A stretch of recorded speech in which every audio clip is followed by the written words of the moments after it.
MMTS ఘటనపై అన్ని కోణాల్లో దర్యాప్తు చేస్తున్నామని చెప్పారు రైల్వే ఎస్పీ చందనా దీప్తి. టీవీ9తో ప్రత్యేకించి మాట్లాడారు. ఆమె సికింద్రాబాద్ నుంచి మేడ్చల్ వరకు అన్ని స్టేషన్లలో సీసీ కెమెరాలు పరిశీలించామని చెప్తున్నారు. నిందితుడి కోసం 5 బృందాలతో గాలింపు చేపట్టామని, కొంతమంది అనుమానితులను విచారిస్తున్నామని, ప్రస్తుతం యువతి ఆరోగ్యం మెరుగ్గానే ఉందని, త్వరలోనే నిందితుడిని పట్టుకుంటామంటున్నారు చందనా దీప్తి.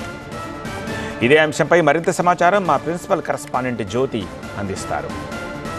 ఎంఎంటీఎస్ ఘటనపై పోలీసులు దర్యాప్తును వేగవంతం చేశారు. ఒకవైపు రైల్వే పోలీసులతో పాటుగా సైబరాబాద్ చెందినటువంటి పోలీసులు నిందితుడి కోసం గాలిస్తూ ఉన్నారు. ప్రస్తుతం ఈ అంశం గురించి మనతో మాట్లాడేందుకు రైల్వే ఎస్పీ చందనా దీప్తి గారు ఉన్నారు. ఒకసారి మాట్లాడదాం. మేడం, ఇన్వెస్టిగేషన్ ఏ విధంగా కొనసాగుతుంది? ఎన్ని టీమ్స్ నిందితుడి కోసం గాలిస్తూ ఉన్నారు? ఏమన్నా క్లూజ్ కానీ లభ్యమయ్యాయా? ఎంఎంటీఎస్ సంఘటనకి సంబంధించిన కేస్ దర్యాప్తులో ఇప్పుడు మనకి 5 టీమ్స్ ఉన్నాయి. 2 టీమ్స్ ఏమో సీసీటీవీ ఫుటేజ్ కలెక్షన్.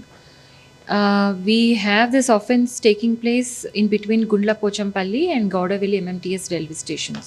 Secunderabad నుంచి మేడ్చల్ వరకు మనకి 14 రైల్వే స్టేషన్స్ ఉన్నాయి. అన్ని రైల్వే స్టేషన్స్లో ఎక్కడైతే అవైలబిలిటీ ఉంది సీసీ కెమెరా ఫుటేజ్ అదంతా కూడా కలెక్ట్ చేయడం జరుగుతుంది. కలెక్ట్ చేసి ఎగ్జామిన్ చేస్తున్నాము. So we have 2 teams working on CCTV footage collection and one is for technical evidence collection. And 2 teams are on the job of collecting human intelligence. So thorough gaalistunnaru and very soon we should be able to catch the culprit. Okay. And railway police తో పాటు మిగతా SOT తో and CCS పోలీసులు కూడా సమన్వయంతో search operation చేస్తున్నట్టుగా తెలుస్తుంది. I mean ఈ గాలింపు చర్యలు ముమ్మరం చేసినట్టుగా తెలుస్తుంది. వాళ్ళతో కోఆర్డినేషన్ ఏ విధంగా ఉంది మా? That is correct. We have taken it very seriously.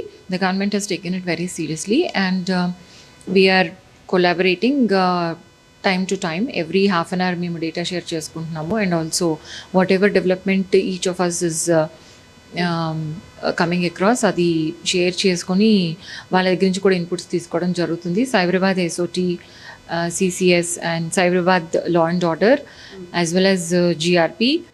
అనుమానితులను ఎవరినైనా విచారిస్తూ ఉన్నారా? ప్రధానంగా ఒక వ్యక్తిని అదుపులోకి తీసుకున్నట్లు వార్తలు వస్తూ ఉన్నాయి. ఇందులో వాస్తవం ఎంత మా?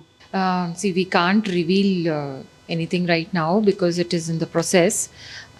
But suspects ane వాళ్ళని విచారించాల్సి వస్తుంది. సస్పెక్ట్స్ ని విచారిస్తాము. But with clear cut evidence only we will be arresting anybody. Yeah. Okay. ప్రస్తుతం ఆ యువతి పరిస్థితి ఏ విధంగా ఉంది మా? యాక్టివ్ గా మాట్లాడగలుగుతుంది, డిస్క్రిప్టివ్ పర్టిక్యులర్స్ చెప్పగలుగుతుంది and but she is little drowsy because of the medication. తనకి ఎక్స్టర్నల్ ఇంజరీస్ ఉన్నాయి. అవి రికవర్ కావడానికి they're giving her good treatment. She's shifted to Yashoda also from Gandhi recently. Yeah. అంటే ఈ రైల్వే స్టేషన్లో కొన్ని సీసీ కెమెరాలు కూడా పనిచేయట్లేదని చెప్పేసి తెలిసింది. సో వీటిని ఏ విధంగా అంటే చేయబోతున్నారు? ఎక్కడైనా కీలకంగా మారుతుందా ఈ కేసు? మనకి సికింద్రాబాద్ రైల్వే స్టేషన్లో వర్క్స్ నడుస్తున్నాయి. మొత్తం రైల్వే స్టేషన్ని న్యూ రైల్వే స్టేషన్గా చేస్తున్నారు కాబట్టి due to this constraint some cameras are not working. ఆ ఏరియాస్లో మనకి ఫుటేజ్ అబ్సెంట్ ఉంటుంది. నెవర్దెలెస్ ఎక్కడైతే అవైలబిలిటీ ఉందో ఆ ఫుటేజ్ అంతా కూడా ఎక్కడ కూడా ఒక్క దగ్గర కూడా మనం విడిచిపెట్టకుండా అన్ని ఫుటేజెస్ని కలెక్ట్ చేసి వీఆర్ థోరోలీ అనలైజింగ్. దాదాపు ఒక 18 టీమ్స్ దీని మీద ఫోకస్ చేయడం జరిగింది. త్వరలోనే నిందితుడిని పట్టుకుంటాము, అనుమానితులను కూడా విచారిస్తూ ఉన్నాము. త్వరలోనే ఆ నిందితుడిని పట్టుకొని మీడియా ముందు కూడా ప్రవేశపెడతామంటూ కూడా రైల్వే ఎస్పీ చందనా దీప్తి గారు చెప్తున్నారు. జర్నలిస్ట్ వెంకట్తో కలిసి జ్యోతి టీవీ9 హైదరాబాద్.